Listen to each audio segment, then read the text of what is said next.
they were actually cutting the dues in half so that they would be affordable to membership by new members.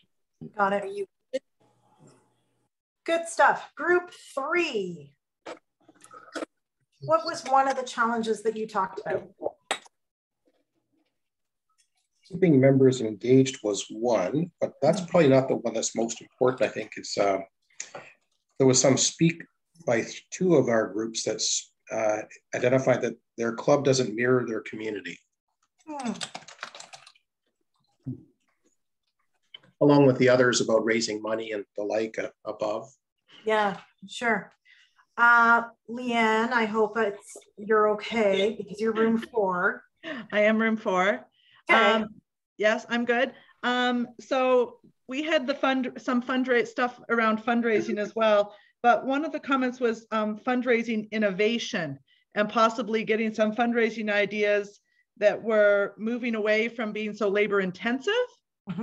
And also possibly getting some ideas that weren't outdoors and dependent on the weather. And of course, finding some things that with COVID kind of still, you know, in and out, that people wouldn't be hesitant to come and do. Got it. Cool. That was room 4. Room 5, what was a challenge or 2 that you talked about? Okay, so in our group, one of the challenges was an aging club. Okay. And therefore, there was also some, you know, there's burnout involved in that because, you know, the 80-20 rule, 20% of the people do 80% of the work. So, and then also kind of intertwined in there is tradition versus vision. That's an interesting one. Oh, we're gonna have some fun with this one. All right, group 6, if I haven't lost count. Anyone? Okay, group 7. We didn't pick a speaker, but I can make a comment. We talked about communication, where senior members just carried on throughout the pandemic and trying to get the newer members engaged. And we also talked about too much communication, too many emails from Rotary at all levels and within the club, and having clear communication that people knew where to get the information rather than being bombarded with emails. And we also talked about processes to follow restructuring the number of committees that we have. Got it. Okay. In the spirit of keeping us on track and on time, I am confident that there are more out there, but hopefully this list represents the bulk of it. I'm just going to do a quick pan. Is there a burning challenge that someone feels is super critical that needs to be on this list that isn't? One item was creating a hybrid format for meetings. Ooh, yes. Yeah, that's what we had, that too, the idea of making hybrid meetings work. Yeah. You know, it's interesting.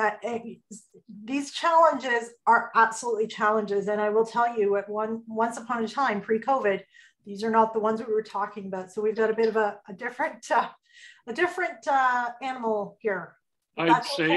I'd say finding new venues, because our venue for the past 10 years closed during the first year of COVID. So we've got to find a new one now that we're going to hybrid or in person. Yeah, and we kind of we could tag along with that too, about the new venue and also with a reasonable price. Here too. Yeah, got it. All right, well, thank you so much for having the conversation around those challenges. And I'm really glad that, you know, for anybody who did put down membership, that you dug a little deeper. So I'm going to move forward. We're going to come back to them, but at the end. So I am going to try and do this correctly again.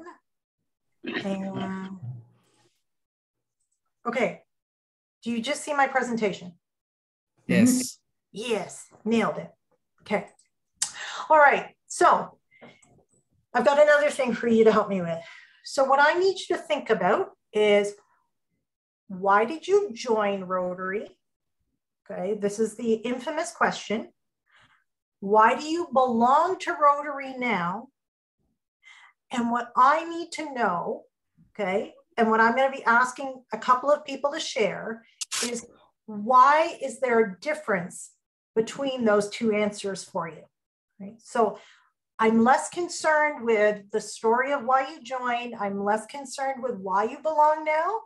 I am most concerned with why there might be a difference between why you joined and why you belong. Okay? So I'm going to give you a minute or two to work on that. And then I'm going to ask you to put your hand up, either using the hand up button or actually physically, and I'll try to capture a couple of people's thoughts. Right?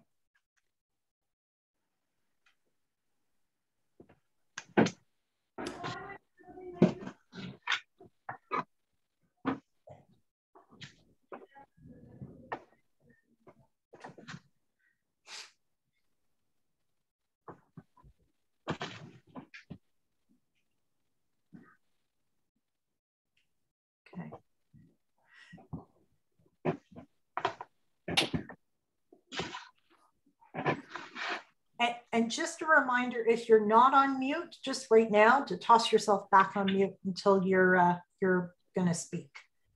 Perfect. Thank you.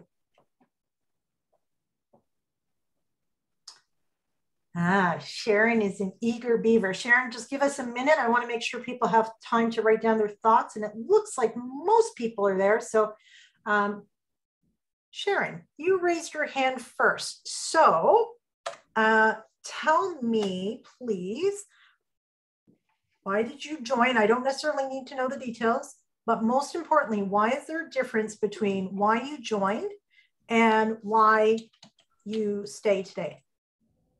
Well, I joined because someone asked me to join, and I thought Rotary was great. And I belong to Rotary because it's a choice that I made. I saw the value in Rotary. It reflected what I believed and what I, wanted to do and volunteer with. That's fantastic. Super. Who else? Bob, would you like to weigh in with what the thing was that made you stay on and what the difference was? Yep. Well, I joined because I was asked for business reasons.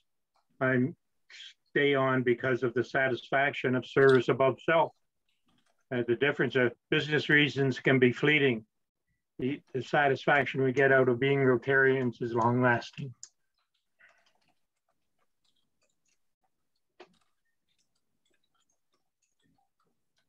Perfect. Thank you. That's the benefit of typing, is I can type faster than I can scribe and I can scratch it out. Super. Thank you. Rachel, what would you like to share with us? So I joined mostly because I'm really involved in the community, but I stayed and why I'm a part of it because I quickly identified the need. And there's a huge need for people in the community to step up. And once you identify that, it's really hard to walk away and you just want to be a part of it. So Rachel, is it fair to say that you learned more about your community and that's what got you sort of stuck? Absolutely. I had no idea the needs that there was. There's a lot more needs than I ever guessed there was. And being a part of it and a part of the solution, or at least contributing, feels really good. Perfect, thank you. I'm gonna ask Anthony next and then Robert. And if there's anyone who is really dying to share, raise your hand now. Otherwise, those will be our last two. So Anthony, go ahead. Yes, the reason why I joined Rotary is because I was asked by a business partner. And of course, I appreciated what Rotary was doing, so I joined. But there was too much politics in the club where I was, so I dropped out because I think that's not appropriate. And I moved to Toronto just very recently, and I still know that there is a need for for what Rotary provides as the service that Rotary provides, and I still want to be participating in that giving of service, giving of oneself. So I've rejoined the Rotary in Toronto West. I came from another district, and now I'm with and I don't see that there's much difference between why I joined and why I'm staying, because I joined and I continued to stay on, just a different club. Yeah, fair enough. I'm actually going to lift something you said there, and maybe it's not a reason you stayed, but it was a reason you left, which was the politics, right? And I'll speak to that in a minute. So I'm going to put it in the positive for just a moment. All right. Robert. Yes, I'm probably a little unique here. I was a charter member, so no one ever asked me to join Rotary, but it was announced and I was on a board, and one of my employers at the time was getting a new club started, and told the members of the board that I worked for that there was going to be a Rotary club involved starting up in our area. At which point, and the reason my lights went up is because about a month before, I had chatted with a person from my field in another municipality at a workshop, and he came to me and said, "If you ever have a chance to join Rotary, do so." And then so it all came together that way. So in that sense, why did I stay in Rotary? Because that was 35 years ago, and at first it was to connect with people, because I felt I was a public librarian, so connecting to your community was essential to knowing what your community is about. But as I stayed in Rotary, I saw everything that Rotary was about, and it's so connected to the kinds of things I feel are important in my life. And so I never go to a Rotary conference or whatever and say, "Oh, they're against something that I believe in." It seems to connect closely to what I believe in, and that's why it makes sense staying. Yeah, perfect. That's amazing. All right, John, you are the last one. Okay, why did I join? I have been a taker all my life, and I wanted to start giving back. What's the difference between then and now? It almost sounds like a selfish reason. I have a great pleasure in the knowledge that I have made a difference.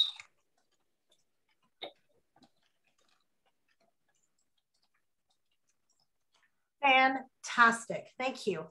So I want you to reflect on this list and just think for a moment.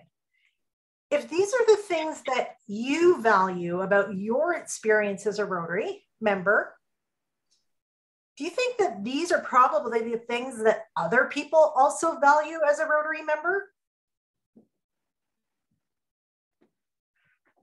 I'm looking over to my right, and I know a couple of folks have gone off video, but for those of you who are still able to share with me, just nod, thumbs up, whatever it might be. Does this resonate with you? Yeah, that's fantastic. So with that in mind, we're going to do the swap again. And we're going to go here, and we're going to go, sure, there's a smoother way of doing this, but I only have so many screens. So again, we talk about, what you want out of it, and other people want the same thing. And, the big takeaway, I heard a lot of people say part of something, connected, doing something, and being involved in the community. And those are all really important things that contribute to a healthy club. So I'm going to shift gears for a moment and talk to you about a model that was established actually in regards to the life cycle of other sort of organizations, other social organizations, specifically churches, but it sort of fits here too, okay? So it's got 4 components to it. And for those of you who have seen this before, bear with me, just hopefully you'll learn something new. And then when we break out, you can help explain it to your teams a little bit more. So there's 4 elements to what we believe it makes for a healthy, vibrant club. Okay, the first one is vision. Right. The second one is relationships, namely relationships between members of your club. You could maybe extend it to, relationships between members of your club and your community. The third is the work that you do or the projects. Okay. And the last is what we'll call management. And I'll explain that a little bit more as we move forth. Again, it's our belief that these are the 4 things that contribute to a club's well-being. Okay. So again, some of you might have seen this and you're probably thinking, well, this looks like a life cycle curve. Well, yeah, it is. So I'm going to tell you a little story to tell you about how this curve works. And I'm going to tell you a story and ask you to contribute around how Rotary came to be, right? So there once was a man called Paul Harris.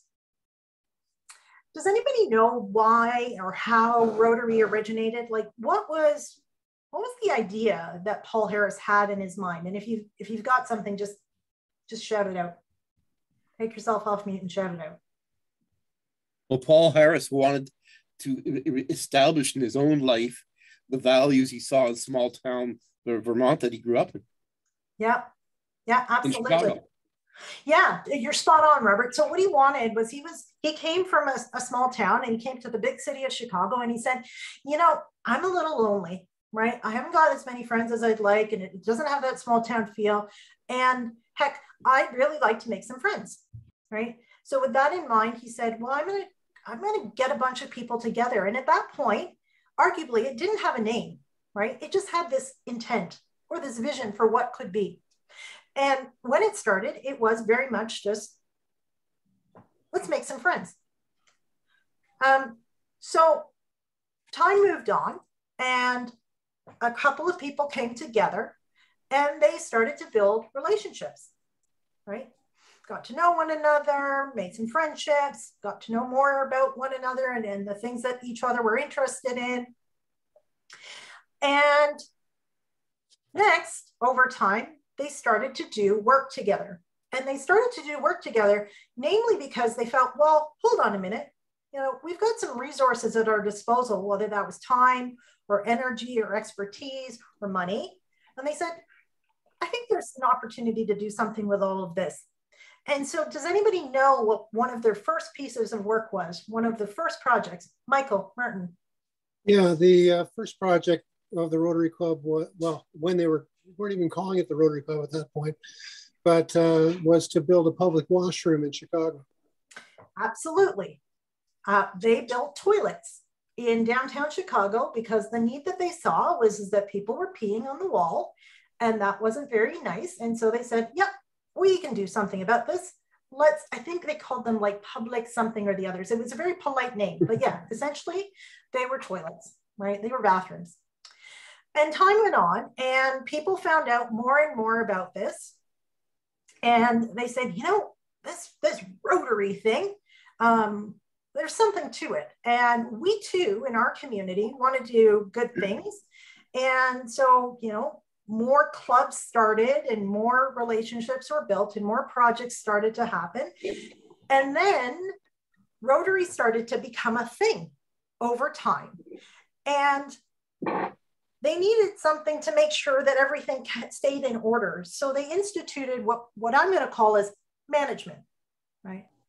This idea of, okay, we got to have some bylaws. We got to have some guidelines. We got to have some structure to make sure, board of directors, to make sure that this thing we call Rotary follows the same practices, right? So I'll pause here for a moment because I'm actually going to stop telling you about the journey of how Rotary came to be and talk a little bit about what happens on the other side of the curve. Before I go there, what I want to highlight to you is you'll notice we're at the top of the curve, right? The health of your club is optimum. Of course, it's taken time, but all 4 things, when your club is operating at its peak, right? There's a vision in play, there's relationships, there's project, there's important work going on, and there's structure. Does some of this stuff sound familiar from when we first started, when we talked about what a vibrant club looks like? Hopefully, right? So help me out here. What do you think is the first thing to go as a club declines in health over time? What's the first of these things to go? Vision. Vision. Absolutely. Matt, tell me a little bit more about that. I think that was you who spoke up. Yeah, we had Lars and Virginia help us with a visioning session at the beginning of our current Rotary year. Yeah. And we actually went through this exercise. So I'm cheating a little bit. I've seen this graph before, and I recall how powerful and impactful and insightful that it is. You know, I was going to put out a word of caution. If you've seen this or answered this question before, don't, but that's okay. Does anybody have a different feeling towards this? Does anybody believe that something else might go first? Yeah, I think relationships. Fair point. Jim, do you want to say more about that? Well, the club or the leadership in the club always has a vision, but if they cannot develop relationships between them and the doers in the club, and if the doers in the club can't establish meaningful relationships in the 80% that isn't the 20%, then no amount of vision is going to work. So relationship, I think, is extremely important. Vision is important, but the relationships that you develop and maintain, that's the only way that you're going to realize the vision. Yeah, no, those are really great comments. Roger, I'm going to hand did you want to weigh in? I'm going to hand the floor to you next, and then I'm going to move forward. Yeah, excuse me. I think projects and a common goal has to be up there as well, because if you have nothing to do, why are we here? Oh, you can have all the vision you want, you can have all the relationships, you can have a great board, but if you got nothing to do, why are we here? Yeah, no, that's really fair too. So I'm going to say that I'm going to agree with Matt, and I'm going to say vision is often the first thing to go, and I'll sort of just give you a little bit of backup. So when we see clubs start to deteriorate, it's often because that sense of purpose, that sense of why it's important to be a part of your club has gone away, right? So arguably people still enjoy coming together, having lunch, chit-chatting, catching up, right? You still do very valuable work, right? There's still a strong board, but vision is often the first thing to taper off. People, there's no sense of sort of like, what's the bigger picture here? Why are we around, right? So you continue to truck along for a bit. And often, you're absolutely right, that relationships deteriorate soon thereafter.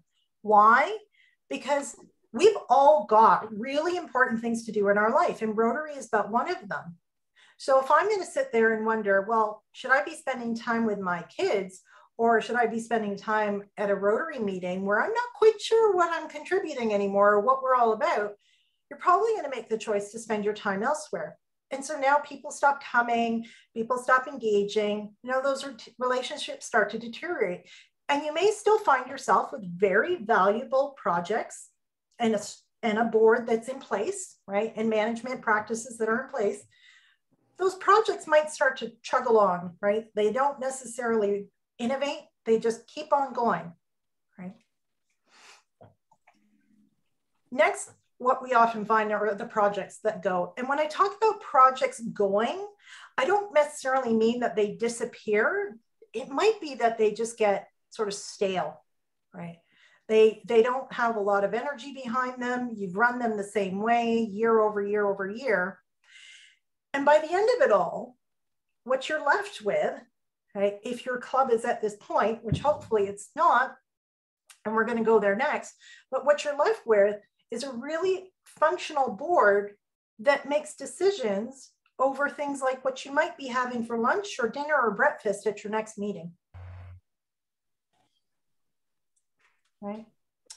So we're going to take a moment to reflect on this. And this exercise can be a little bit personal. So I need you to know that when you're in the breakout rooms, nothing is recorded, and you're all friends and each other's support system. So, you know, keep things within that group.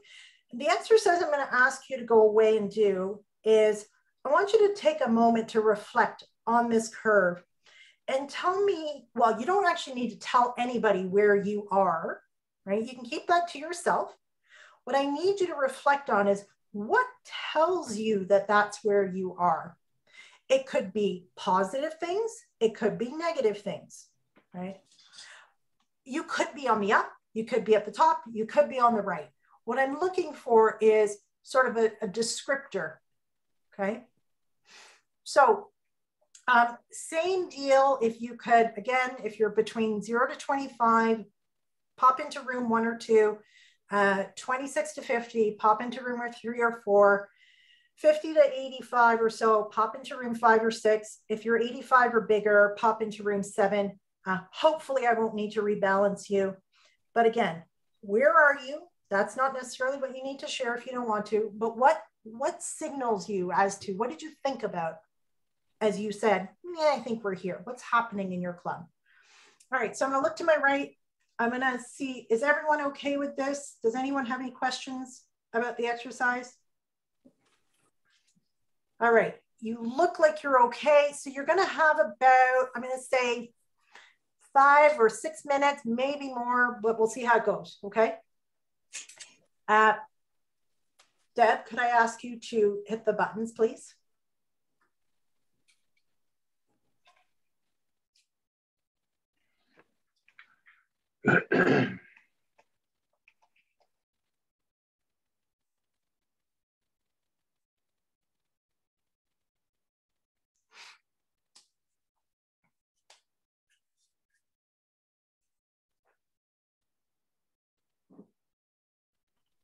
Doesn't seem to want to let me go. No. Join. No such luck. It won't let me go. All right. We'll just see if Sandhya, you may need to stop share. Oh, okay. Oh, yeah, me neither. Sorry. Better?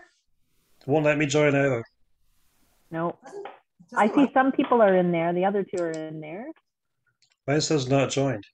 I can't join either. Okay. No, won't let me join. Let me see. You could actually just put us all back in the same room. 7 the maximum or something? Because I think what I see. I think there's a maximum set, or no? No. No maximum. No, there we go. There. Okay. It's just a bit of a delay. Does someone want to stop the recording or pause it, just so that any conversation we have here isn't happening? It will only record this. It will not record the breakout rooms. No, I know, but I don't know if you want if you want to chat, then I don't want that recorded. Oh. Button. Okie dokie. I'm not screen sharing. Please hold. Cool. All right. So my question to you, I don't remember if I told you to select a speaker, but maybe we don't need that. I'm just going to ask some folks to raise their hand. So I'm going to take a couple of answers here. So again, you don't need to tell me where you are on the curve if that's not information you want to share. But what I'd like to know is, what did you think about as you made those decisions? So is there anybody who wants to go first? Paige. Oh, hi. So we kind of discussed about some of the highs and the lows of Rotary and some of the longer members versus the newer members. And I feel like the common theme for a high is just having relationships, having opportunities for connection and engagement. And the lows would be, I guess, COVID and like having barriers to engaging with your members, because that kind of, it felt like that kind of related to or inhibited visions and inhibited connection. And when we are looking at the earlier part of this presentation and tonight's session, having why people join Rotary and why they're in Rotary is about connecting with people. So that's kind of what we took away from our discussion. All right, we're done. Paige has like gotten to the conclusion already, but Thank you, Paige. Larry, thanks, Paige. Hey, Larry, what did you guys talk about? What were some of your signals? We agree with Paige. There was a recurring theme in our groups that COVID has made this worse. Like all our clubs have been like on autopilot for the past 2 years, and so we've been going through the motions of you come together, you meet, you go through your Zoom stuff, whatever. But it's hard to sustain the passion for Rotary when you can't do anything. You can't raise any money. So it's affected our vision, it's affected relationships, it's affected projects. It hasn't affected management perhaps, but it's affected those other 3 dimensions. And as a result, I mean, clubs, and I'm paraphrasing a little bit here, but I think all the clubs were sliding a little bit to the right over the past couple of years on that bell curve as a result of feeling immobilized during COVID. Yeah, no, those are all really fair points. And I'm not going to give you a way out of the COVID impact. Okay. I'll put that up front. Sorry. What I am going to tell you is, interestingly enough, these are some of the very same things we've heard when COVID wasn't around. Right. So know that the things that you're going to learn today and the tips that you're going to walk away with are still relevant. Okay. Deborah. Yeah, we have in our group, we have an interesting problem, an interesting perspective. I think we were sort of on all sides of the curve, but that's because we share one thing in common, and we're well over 100 members in each of our clubs. So I think that in itself brings a whole other challenge. When you're talking about engagement, when you're talking about relationships and communication, when you're trying to sustain that with 108 to 130 members, it brings whole new challenges. So the one thing that we discussed is when our membership engagement is great or membership development is great, but when do you have too many members? When does it become impossible to, when do you then start having to become a well-oiled machine to manage your membership instead of actually being a service club and enjoying one another's, engaging and doing events together and that sort of thing. So there are problems with larger clubs. No, absolutely. Virginia, you have got the mic to round us out before I go. Okay, well, I'm Leanne right now. Okay. So 2 interesting points that I haven't heard yet. Well, possibly one was re-energizing the club to get back into the habit of projects. And I think Larry sort of touched on that. But a great comment, a fabulous comment I thought was, take a breath. Let's not rush in like crazy. Let's celebrate our success that we survived. Now, let's let those relations, let's give ourselves a pat in the back and celebrate that we've actually survived, and that will probably give us some re-energize us to take off again. Yeah, no, that's really, those are very fair points. All right, I'm going to move us forward. And I've realized that if you've been paying attention, you might have cheated, okay? Because the answers were up on my left, but I'm hoping that you didn't. So can someone just, when a club has vision, and I am showing you all the answers, hold please. There we go. When a club has vision, what do you think happens? What does a club with vision look like? Just shout it out. Happy. Happy. Yeah, I was going to say excitement, some excitement. What else? Passionate. Passionate. Probably easier to deal with conflict of different projects, because if something comes up, well, is that, how does that fit in where we want to be? Because they're all great projects. Yeah, absolutely. Yeah. Yeah. What else? Common purpose. Common purpose. Yeah. Having goals and the excitement of anticipation of achieving the goals. Yeah. Much easier to get new members as well. Yeah. Why is that, Michael? Well, because there is a vision, there's a mission. People are involved, whether they are involved because they want to do projects, general projects, or whether they want to do fundraising, there are outlets for them to deal with. Jackpot. Absolutely. People want to be part of that. People, exactly. Well, you said you wanted to be a part of it. Sorry, you guys are over here. My camera is over here, but all of you said you wanted to be a part of it. Other people want to be a part of it too, right? Other people want to be part of a well-functioning club and organization. So again, I'll just, you've said these things. So club with vision, there's passion, there's direction, there's goals, there's leadership. There's a sense of why we are here. There's a sense of purpose, a sense of belonging, there's motivation. So now, just tell me a little bit about what a club might look like without that, right? Without vision, what might a club look like? Stagnant, because it's not a living organism anymore. Yeah, that's a great way of putting it, Rhonda. What else? Becomes a social club. Social organization, members are in name only Rotarians. Yeah, absolutely. Yeah. What else? Disengaged. Yeah. Lack of participation. Spot on. Anything else? Blame passing. What's that? Sorry, Jim? They pass the blame. It's not my fault. Yeah. Yeah, I'm going to follow Jim, and I don't mean to be negative, but I think some people get a sense of resentment or disappointment that that's not what they signed up for, and that's not what they believe. Yeah, spot on. So here's how I've put it, right? Members start to disappear because again, they're disconnected, Rachel, as you bring it up to, this isn't what I signed up for, right? I was joining for this and now it's this, I'm out, right?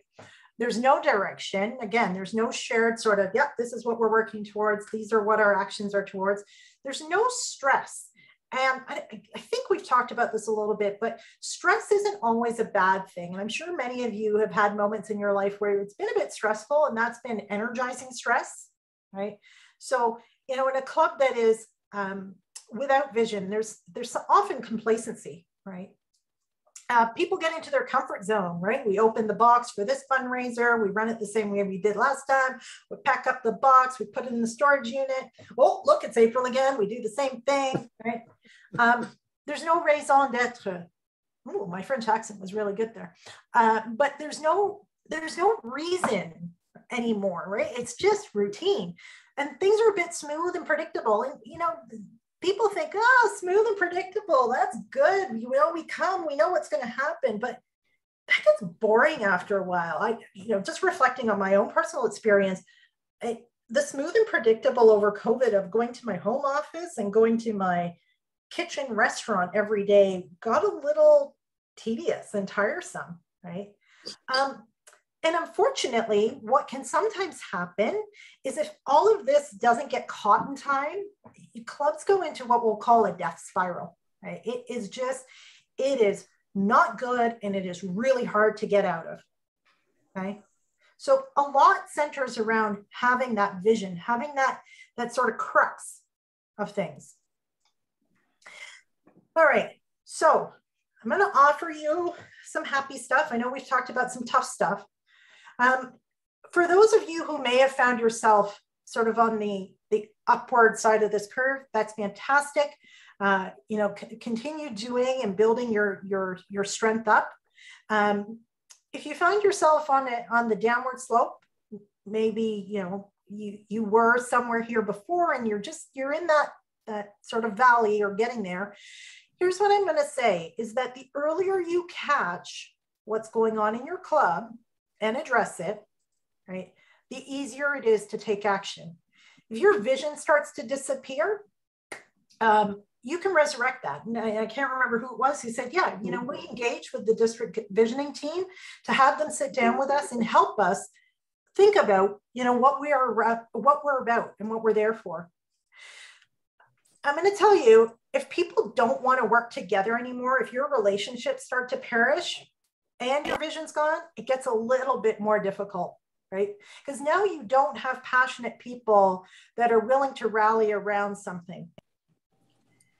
If you're at the point where things are really staid and you really don't know what you're about, people are disengaged and not interested, and those projects are like, you know, either very static and exactly the way they were last year, and there's no innovation, and all you're doing is sort of managing things, I will tell you, it's really hard to get past that point, okay? And you may be better to say, I wonder if it's time to think about collapsing what we've got and restarting with renewed passion, right? If you think about climbing a hill from a, you know, not great place, that's a tougher place to recover from, okay? So I am going to tell you the things you can do, but I told you that you're going to get an opportunity to come up with a plan. So hopefully all of you have that survey in front of you. And I want to give you a couple of minutes to fill out that survey. And it is so important, folks, that you do this. Please don't just glance over the answers. Get a pen, get your survey. If it's digital, get another sheet of paper. And please put down what you believe are your answers, right? And this is your reflection as the future leader of your club, okay? So I'm going to take a couple of minutes to fill out that survey, please. I don't have the survey. Michael, you don't have the survey. Okay.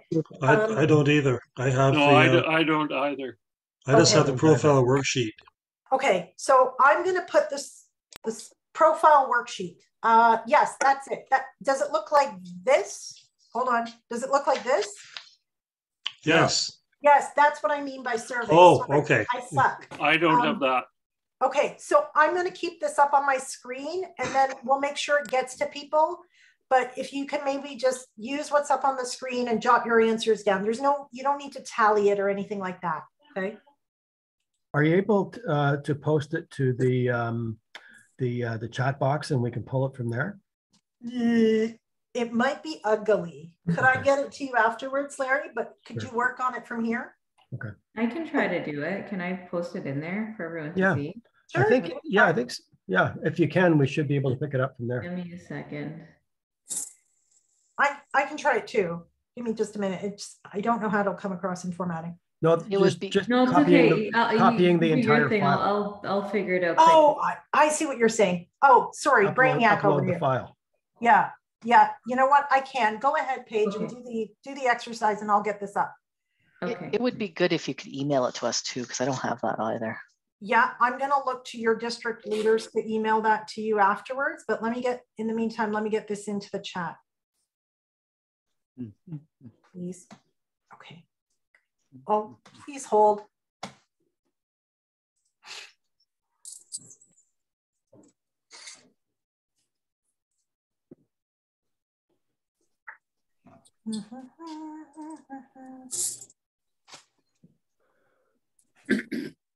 Question is where did I put it? Okay. Hopefully everyone got it via there. And I'm going to also send you the next document just in case you didn't get that. Okay. All right. Yep.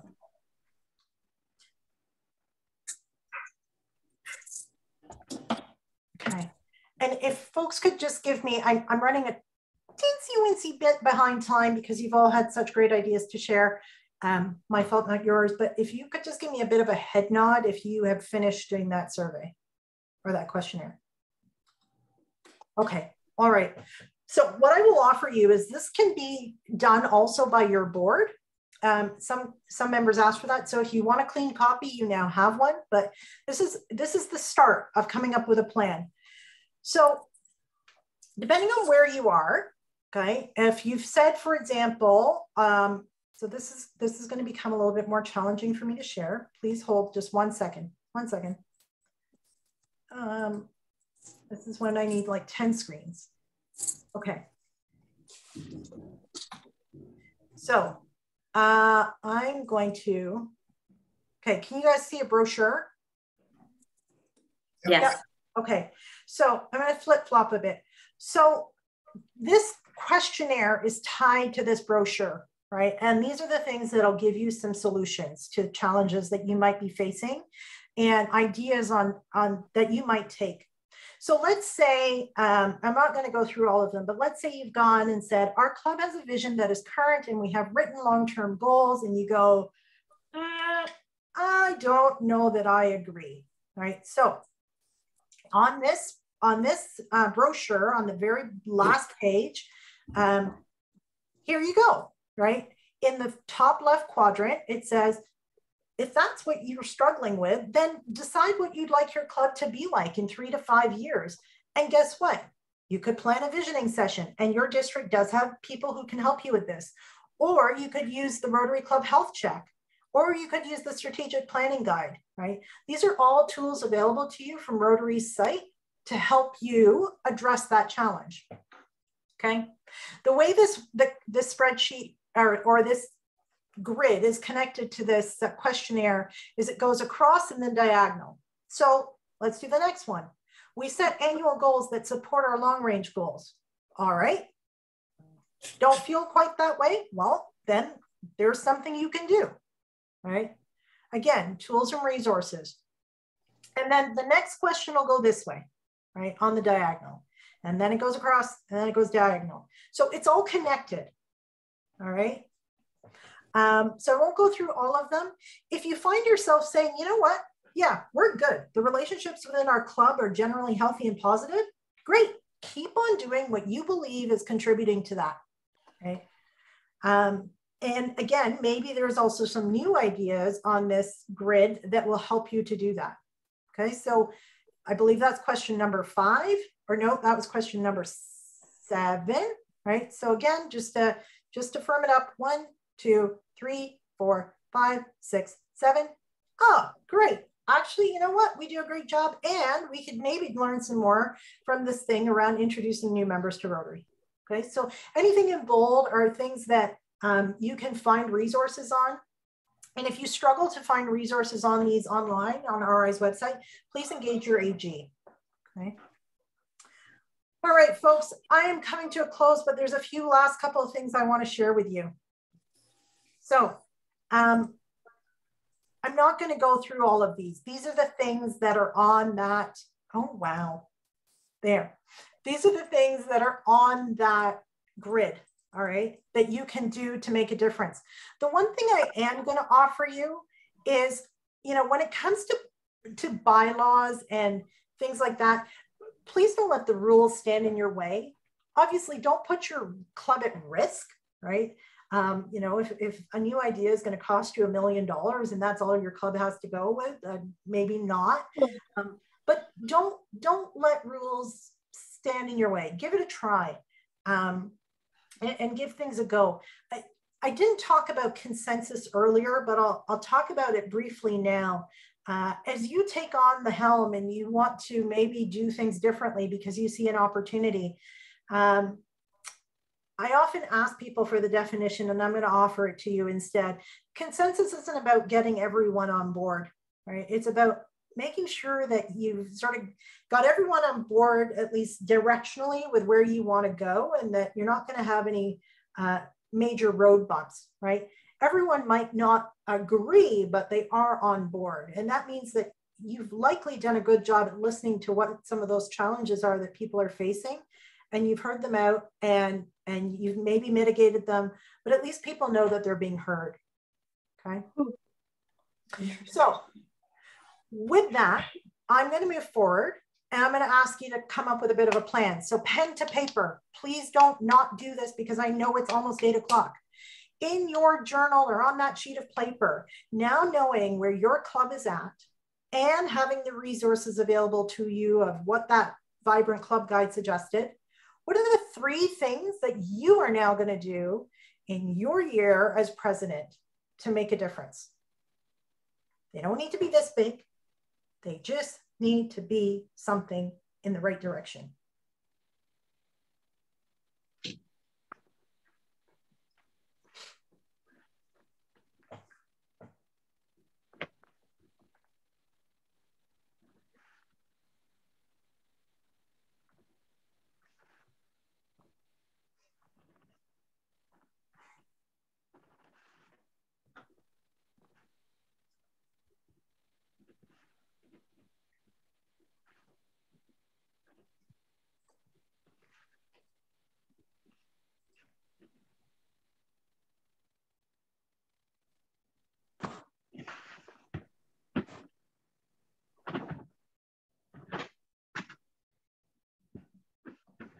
So I know folks are still writing, and this is a really important task. So if you're not finished, please take the time to wrap it up. This will really help you shape the direction that you take. I'd encourage you to share this with your board members, to share this with your club members, because very honestly, that vision that you set, the things that you want to do, need to be owned by everyone in order to make it a success.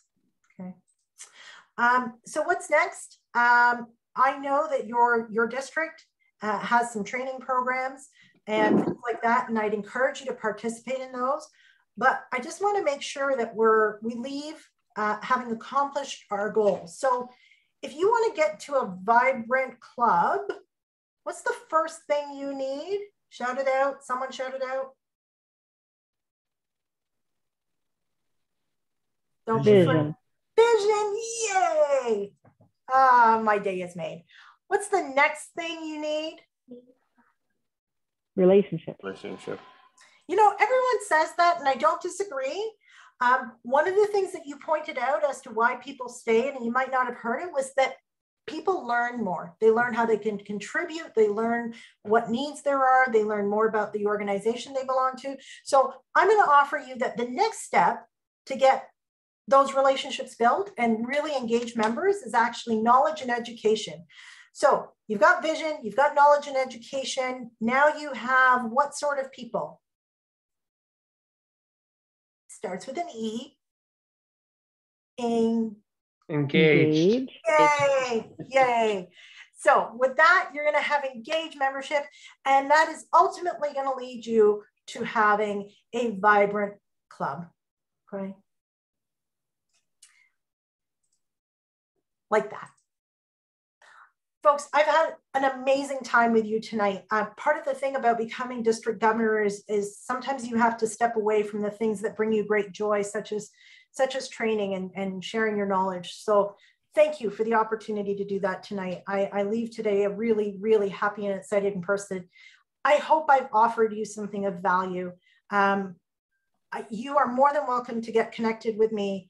My email flashed up really quickly. If you didn't capture it, by all means, Joseph has it. He's in touch regularly. So please drop me a line. I'd love to hear about the successes of your clubs. And I'd love to be there for you if you need a helping hand as well. So thank you.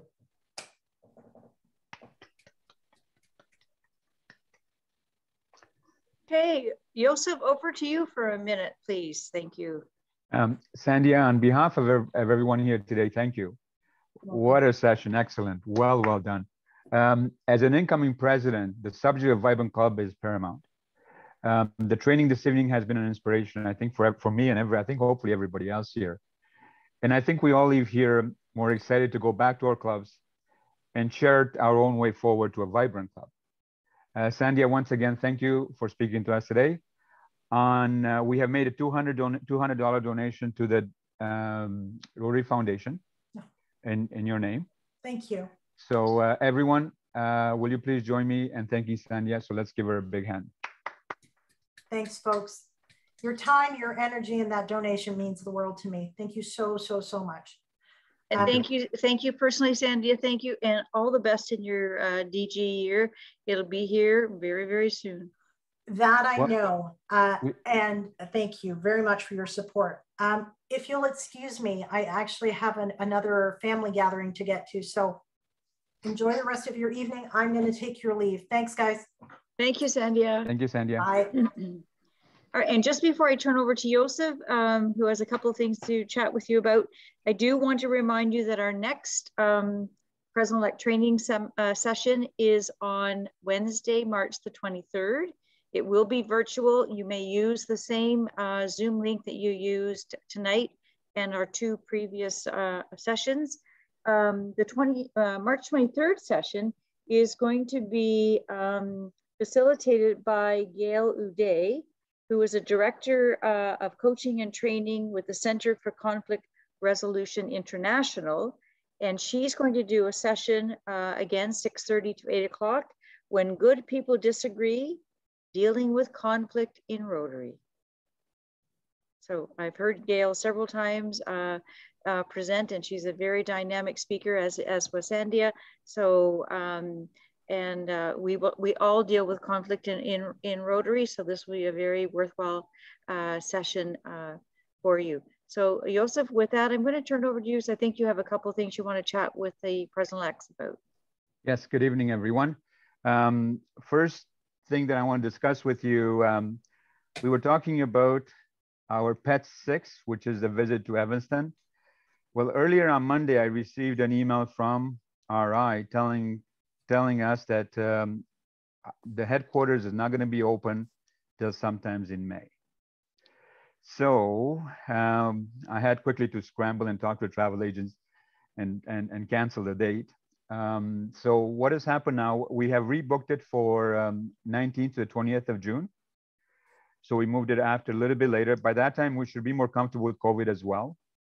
I've spoken to RI as well. They have put together a great session for us on Monday. And I'm working with the travel agent to make sure that everything is transferred over and everything will be done by then. So if I can just have a quick hands, or put your hands up, who's thinking of coming in June? Because I think that would change some things. So let me count quickly. 1, 2, 3, 4, 5. Joseph, do you 7, realize 8. that the 19th is Father's Day? No, 10. That's the only day we had, by the way, unfortunately. So I guess you can ask your family for Father's Day to buy you a ticket to go away. I'm thinking that would be, you know, so hopefully you'll make it. So we had, I think, about 20, if I'm not mistaken, right?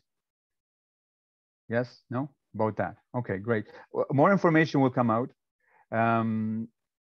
as we get closer, and once we get the tickets drawn up, once we make all the changes. At this point, everything we were trying to put them into sometimes in May. Unfortunately, in May it's not going to work, just because we have a lot of things happening in May, and we're not able to do that. Rafi, you have your hand up.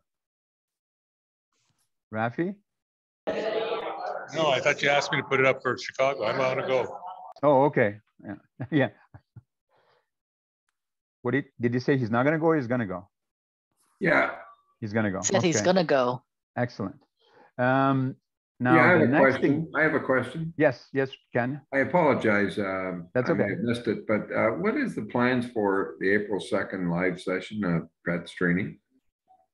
So Beth, I'm going to go partly to you, and then so Beth. So it's going to be a face-to-face, Ken, at the Jubilee Pavilion in Oshawa. It'll be like an 8 to 2 session. It's going to really focus on hearing from the district leaders on the various topics of membership, foundation, public image, all of those things, and also an opportunity for you to get to meet and know your President-elect colleagues. We can send a detailed agenda out, Joseph.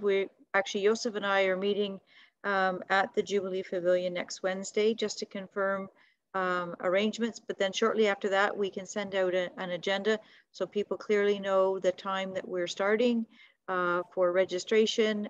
Breakfast is a light breakfast is included. There'll be a break, there'll be lunch, and very worthwhile sessions that will assist you in your president's role. I was just talking to Sandia, president's role. Yeah, and if you can't attend for the whole day, you can attend parts of the day. I would take it. Yep, absolutely. Yeah. You can come for part of the day, Ken. Yeah, just come for part of it. Yeah, come for whatever part works for you. Rhonda, it's on a Saturday. Yeah, just I have a couple of conflicts, but I'm going to make this a priority. Yeah, it's Saturday, April the 2nd. But we'll, as I say, once we've been there next Wednesday, just to look at the site and confirm things, we will we'll get a detailed agenda out to everybody. But so mark your calendars. It is Saturday, April the 2nd. Okay, right. Thank you. You're welcome. Now, what's I think Rhonda already put it in the chat. May 13th to the 16th is our district conference. Ron has, I'm going to share something with you. So here it is, it's in Oshawa. A great number of speakers we're having. Let me see if I can bring them out. Here it is. We're gonna have Dr. Peter Juni speaking, the scientific director of COVID-19. You probably seen him on TV. He's gonna be one of the speakers on Saturday. And also Jennifer Wright from GM, she'll come and talk about electric vehicles. There are a whole bunch of other wonderful events. There's golf on the Friday. There's a whole bunch of things. Please sign up as soon as you can. The hotel rooms are I think $129, which is great. The Marriott has been all renewed. It looks brand new. So please sign up. And we will also have the president-elects. We will have them on the Sunday. We will have a meeting with the president-elects to approve the budget for next year. So as a president-elect on Sunday, you will need to be there. But my suggestion is come in from Friday and spend the whole weekend there. That's all I got from me. Thank you. Okay, and that's all I have for tonight. So thank you everybody for joining us. And we look forward to seeing you in 2 weeks' time. In the meantime, stay well, and we'll see you. Take care. Thanks for your leadership. Good night. Thank you. Thank you.